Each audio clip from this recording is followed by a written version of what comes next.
Next up, When the Day Met the Night. So, we start off with some strings slowly fading in. It's a very interesting sound. We have a guitar that kind of sounds like something you would hear in a western. Like, you know the type of sound that I'm talking about? Like, when you have, like, in a western movie, where it's like, the cowboy is, like, riding out into the sunset. Even if you've never seen a western movie in your life, because I know I haven't, but, like, you still know the sound, even if you've never seen a western movie. Then there's a nice transition to an acoustic guitar.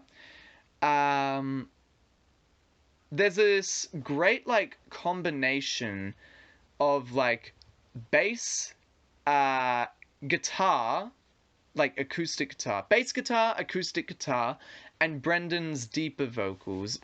That combination sounds really great in this song. This is gonna sound really weird. The chorus somehow manages to explode without exploding. Like, it's a happy explosion. Most of the time, explosions in songs tend to get pretty intense. This one it's a happy explosion. It somehow manages to explode without exploding. Also, in the second verse, they implement strings in the verses, and it sounds lovely. It sounds gorgeous.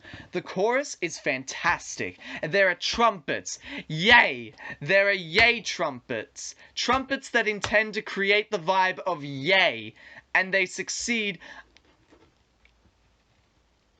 extramentally. That's not the right word. No, it's not. Extremely. It extremely succeeds far out English. Anyway, the story is of two opposites falling in love, which I can totally see. Like, when the day met the night, of course it's about two opposites falling in love. I could totally see this being in like an animated story of the sun and moon falling in love. Actually, wait, that reminds me.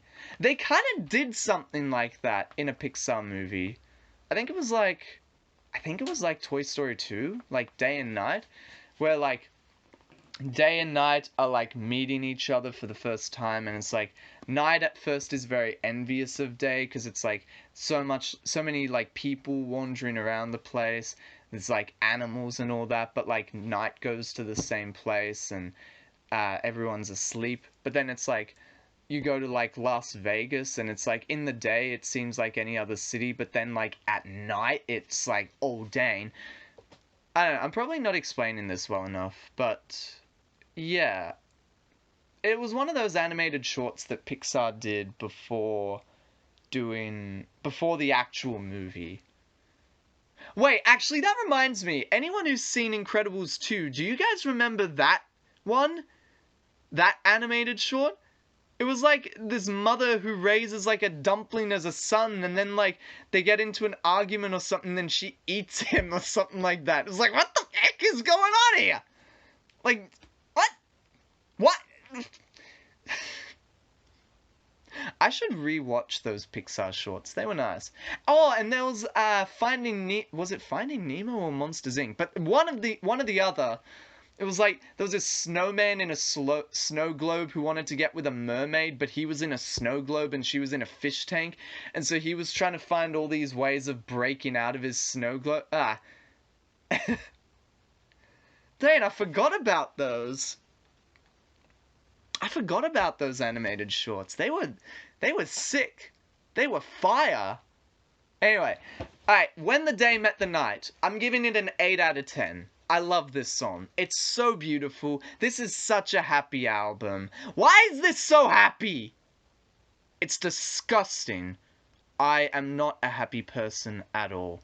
I am a miserable person who only enjoys miserable things. I wish the world would be as miserable as I am, which is exactly why I've been giving so many, like, 8s and 9s in this album. Okay! Pas de cheval! For all my French people out there, which I know there are none, because it's like, I got like 8 subscribers or something like that, and I know for a fact that none of you guys are French. Anyway, pas de cheval is apparently French for no horse. So, good to know that there are no horses in this song. Also, probably more what they were going for. It's also a ballet term that means horse step, because apparently it resembles how a horse paws the ground. But nobody cares about ballets, so let's move on from that. What does this have to do with the song? Let's find out. So, this song, the intro reminded me of a western as well. The pre-chorus, I don't know what it was, but it sounded familiar somehow. Like, I don't think familiar with, like, one of the other songs in this album, or maybe it was, but I think it was familiar to, like, another song. And the chorus sounded quite familiar as well, but I don't know which one. It's a nice chorus, though, I will say. It kind of does sound like a horse, like, running through a country field, if you pick up that vibe. Anyway, both meanings of the song can apparently be tied to the saying, "Get off your high horse." The song's apparently narrated by a narcissist who believes he has significant influence over everyone around him, or significant impact on their lives. So by the sounds of it, it doesn't actually really have anything to do with the ballet term, which I reckon is absolutely heretical, because ballet should always be talked about. It is. It is a timeless art piece that everybody knows and cares about. It's timeless. How long has ballet been around for? I don't know. But it's been around for so long that it has withstood the test of time. So it should be appreciated, dang it. And should it be appreciated in a pop rock band? Absolutely it should. They don't have anything to do with ballet. But I don't care. How long has ballet been around for? I know some people would know the answer to that question, but unfortunately, you guys can only hear me. You cannot actually respond to me in a way that I would be able to hear until after this has come out. 1500! It came out in 1500! Apparently, okay, wait, so apparently terms like ballet and ball stem from the Italian word ballare, which means to dance. So, wait, is ballet just like another way of just saying to dance? Interesting. Very interesting. Anyway, there's kind of a very similar arrogance in this song that you see in Fever You Can't Sweat Out, a lot of the songs in that album. But it seems a little less serious in this song. Like, it's kind of like taking it out, you know? You know what I mean? Like, it's kind of more making fun of that type of attitude, rather than, like, earnestly believing it. Which I think was kind of the difference between them. Anyway, I give this one a 6 out of 10. It's nice to listen to, but it didn't really speak to me like some of the other songs on this album did. I tend to be able to speak, like, very fluently with a lot of the songs in this one. This one was kind of like, it was mumbling a little bit, so it was kind of hard to hear it. Anyway, what was that? What was that What was that joke? It wasn't even a joke. The piano knows something I don't know, namely that I'm not very funny, huh? Anyway, the intro sounds like something that you would hear in a fairy tale. It sounds a bit creepy or melancholy or something like that. One of those types of feels, right? It's a nice pickup. It sounds decently like a nice pickup after, like, the intro. The overall sound sounds decently upbeat without completely forgetting the intro's build-up. It's nice. Also, I noticed for a song that has piano in the title, I was expecting a more prominent piano part. In fact, was there even a piano in this part at all? Like, even if it was mostly strings, trumpets, and guitar. Which, I mean, I don't hate. I mean, I like that combo, but, you know, the piano knows something I don't know. With a title like that, you're kind of expecting, like, very noticeable pianos. Also, another song that Ryan wrote, apparently. So this is apparently about him being confused with his career and life, and knowing that he has much more to learn. When writing songs, apparently he just lets the piano guide him and the lyrics come to his head. In a way, showing that the piano actually knows more about Ryan's life than he does. It knows something about composition. I don't get... How can someone just, like... How can someone do that? They can just, like, absent-mindedly play the piano. I gotta, like...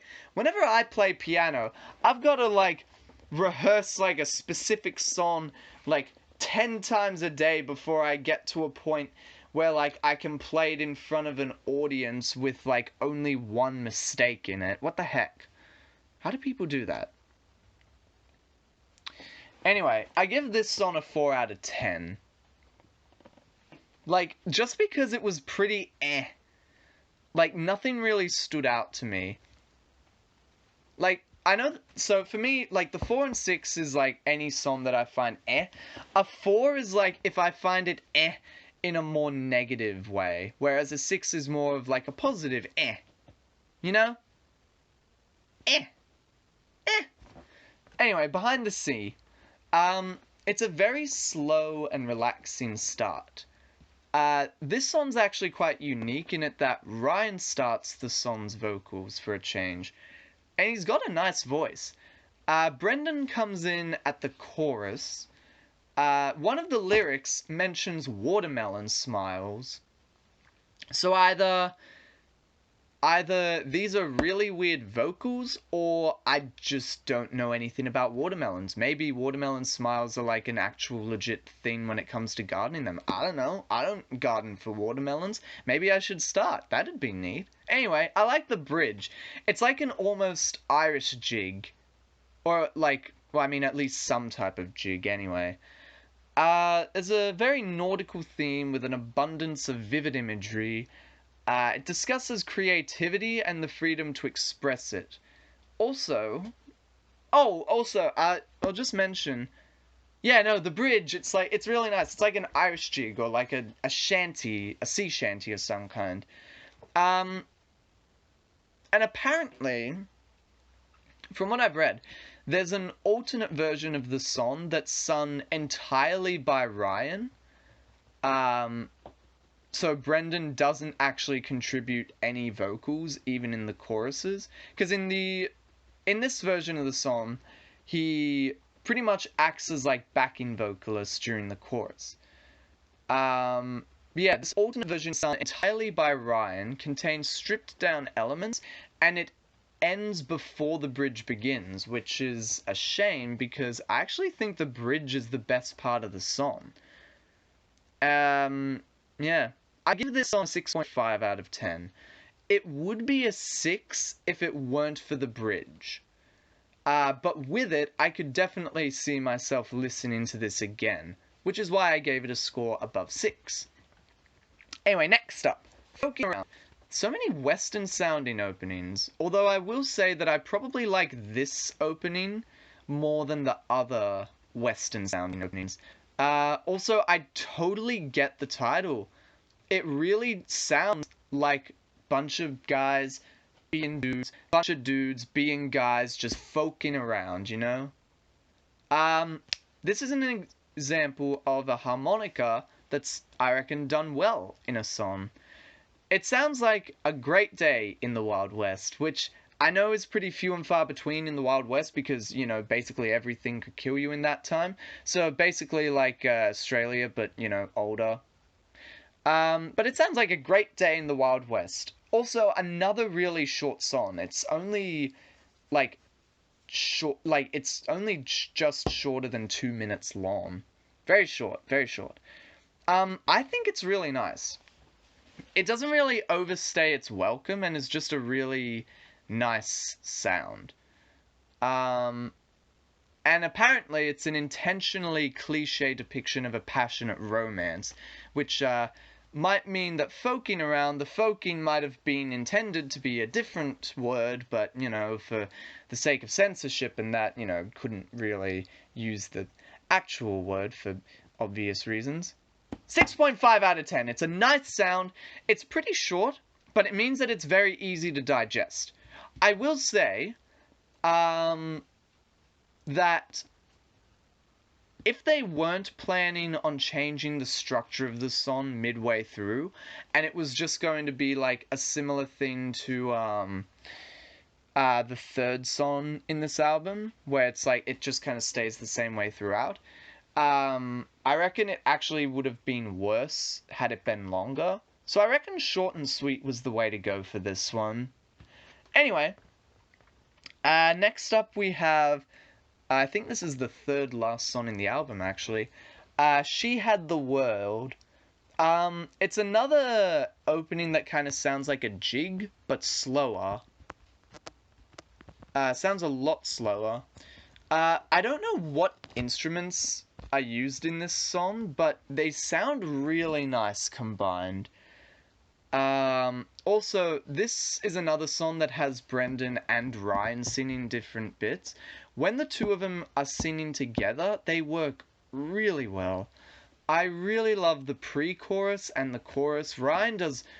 His voice sounds really good in this chorus. It's very soft, it's very light.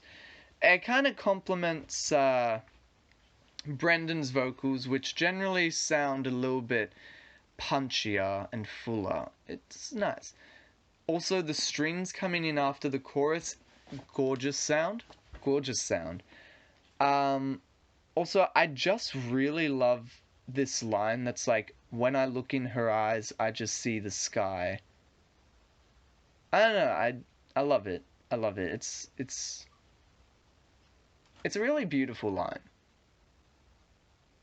Anyway, I like how the instruments also stop one by one at the end to like slowly strip the sound back. It's like it plays like the outro bit, and then like I said, I don't know what the instruments are, but it's like one of the instruments stops playing, then another one, then another, and it kind of just slowly strips back the sound until eventually it ends. Very nice outro. Now, I found out that this song was originally titled Snooze Me, Miss Britches. Personally, I reckon She Had the World is a much better sounding title. Apparently, this is all about this naive dreamer who fell for, I think it was Ryan, despite his lack of interest. Also, an alternate version of this song exists, which has the same lyrics with different instruments. Although, I don't know if I really care to listen to that version, because I think the instruments work really well for this song. I don't know what they are exactly, but I reckon they sound really nice. But this kind of shows, like, I think originally what I was thinking of this song was like, say, like, it's about this woman who's being looked at from two different perspectives, kind of like a love triangle thing going on. And it's like Brendan is just seeing her as like the most perfect being ever, but she doesn't see herself in that way. This woman is going for Ryan, and Ryan's like, oh, like, I don't love you. I'm just passing the time. You could love me if I knew how to lie. But I don't love you. I think I'm out of my mind. I don't know. And then, obviously, if we're making this into a love triangle, obviously Ryan is having unreciprocated feelings towards Brendan. Obviously. As is the love triangle. Because otherwise, it's just like a love corner with, like, one person that's kind of in the middle. Anyway. This song, anyway. But it goes into, I'm giving it an 8 out of 10. I really love the sound, the lyrics, everything sounds wonderful in it. And about the meaning of the song, actually, I think it was Ryan who had mentioned, a lot of people had asked him what certain songs of the band were about, and he has made a point of not actually giving any set answers for them. Because ultimately, if you interpreted a song differently and it had a profound effect on you, then that's ultimately going to be better than whatever the canon meaning actually is. Anyway, next up. From a Mountain in the Middle of the Cabin, second last song in the album. Nice twist of the cliched line, which is like, well, like cabin in the middle of the mountains. Oh, wait. No. It's cabin in the middle of the woods. Whatever. Cabin in the middle of the mountains. Let's go with that. What's it got to do with the song? Don't know yet. The intro sounds like a Combank ad. Almost. And then it starts sounding kind of circusy. There's a very interesting melody. Pretty chill chorus. I kind of prefer the verses, to be honest. Maybe just because there's a bit more variation in the instrumentals for them. Also, apparently, this thing has been notoriously difficult to decode as far as songs and their meanings in Panic's library. This one's apparently notoriously difficult to decode, partially in thanks to the fact that the band was high while writing the album. So, okay. Apparently the title of the song was actually a mixed up reference to the cabin where the band wrote Cricket and Clover, which was originally going to be their second album before changing it to Pretty Odd. It was a scrapped record that was meant to be the group's sophomore album, which I guess means their second one. The actual title makes a lot less sense than the original Cricket and Clover song, obviously, because it makes sense for there to be a cabin in the middle of the mountains. Doesn't really make much sense for there to be a mountain in the middle of the cabins. Anyway, my interpretation of this song is that it's about a broken relationship where the guy keeps letting the girl down. So, boom, musical genius here. Notoriously difficult song to decode. First guess, that's my go. It's right. I know it is, because I'm a musical genius. That's me. Anyway, I give this song a 7 out of 10. I'd say the instrumental is the best part of the song. I really like it. Also, the song, I guess kind of the same deal as with I Have Friends in Holy Spaces. The song feels shorter than it actually is, which I would say is a good thing. Anyway, final song of the album. Mad as Rabbits.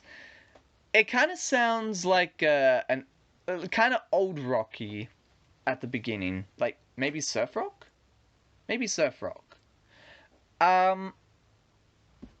One of the lyrics is, "I was a bird and you were a map." Now, does this mean that this map is useless for him? Because what would a bird need a map for? It's not like it can read it. Anyway, it's a nice sounding chorus. Also, could I just... Okay, so let's go through some of these lyrics, alright? A dog called Bambi tried to save the calendar business. You know we live in a toy. What are these lyrics? Like, you can absolutely tell these dudes were high for this song. Well, they were high while making this song. Unless, actually, no. Like, obviously, we all live in a toy. Obviously. Hasn't everybody tried to save the calendar business? Wait, I think one of their, songs in, their next album is, The Calendar Man or something like that. What the heck? Also, there's, this bit in the chorus where they repeat the phrase reinvent love. I reckon it's a really nice sounding bit. I don't know, something about it sounds nice. Anyway, the song chronicles a person who has given up his position of complete freedom to live as the ideal working man that provides for his entire family. Except, this person has lost all joy in his life and has become as mad as a rabbit. That's Very weird one. Very weird, well, I mean, you know what? Actually, no. I reckon a lot of people would say that this is a very relatable piece of work for them. It's officially gone for an hour now. Brilliant. Okay. That's fine. This is the last song of the album, so we're pretty much done anyway.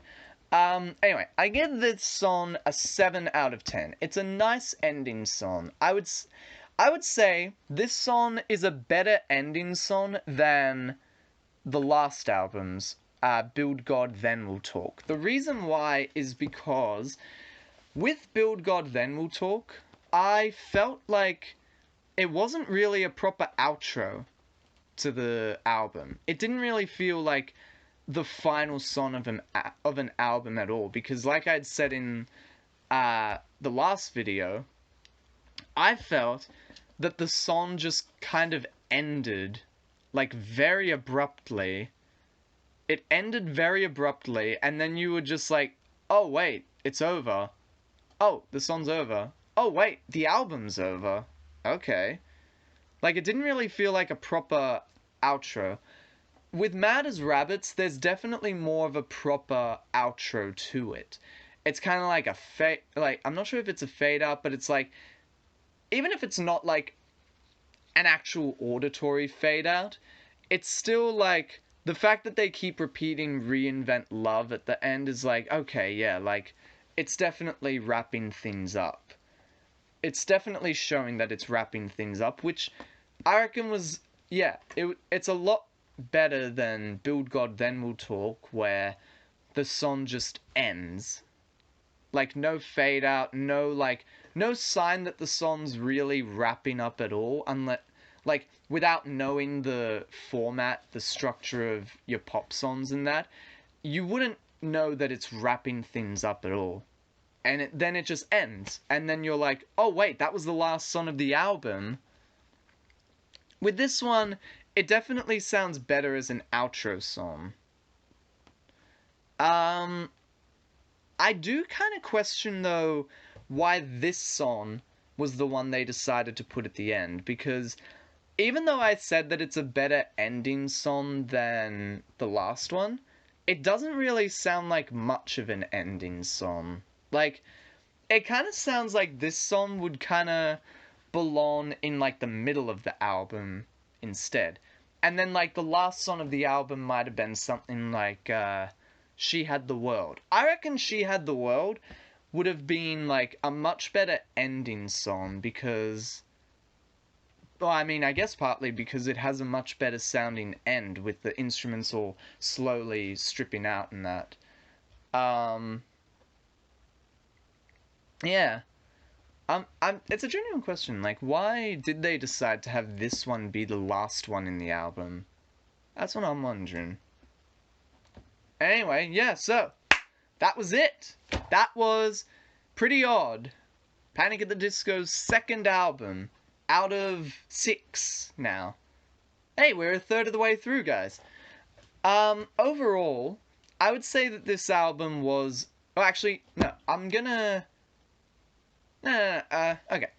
I would say this album was a huge improvement over the first one, A Fever You Can't Sweat Out.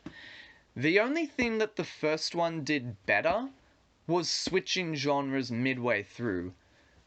And that was only because this album didn't even try doing that. Because obviously that's not what it was going for.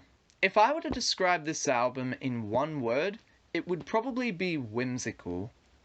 Most of these songs are super cheerful, and even the ones that don't maintain this whimsical sound to it, or even the ones that aren't super cheerful, they still maintain this whimsical sound to it, which I have found out I really like. I am quite a fan of this album.